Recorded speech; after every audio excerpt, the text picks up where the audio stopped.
Sobra gatos kamalapason sa curfew ug non-essential travels ang nadakpan sa control point sa Tibungco, Davao City kagabi. Anyang report ni R. Gil Relator.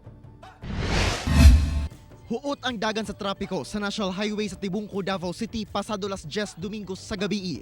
Kini tungod kay usa-usa gina-inspect sa kapulisan sa control point ang mga pasahero sa mga sakyanan. Ginapangutana kung asa sila gikan ug paingon ug kung unsay ilang tuyo sa syudad. Sa katapusan, 125 ka mga violators ang nadakpan nga nakalapas sa curfew ug non-essential travels nga pulisa sa syudad. Mga riders ug kato mga from other provinces na nangaligo og dagat, naglingaw-lingaw, yan pagbalik dere so mo to nadakpan nato na namo non-essential ang ilang travel. Bisan pa man nga mas luag na ang restriction sa pagsulod gawas sa Davao City, istriktong ginapatuman sa kapulisan ang mga regulasyon. So kani atong January hangtod karong bulana, hapit 2,000 ang nadakpan sa paglapas sa curfew lang. Busa, hangyo sa mga otoridad nga parayo mag-stay at home.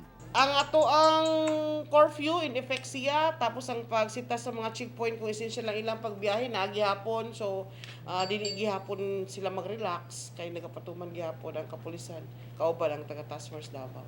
Ako si R. Gil Relator para sa One Mindanao.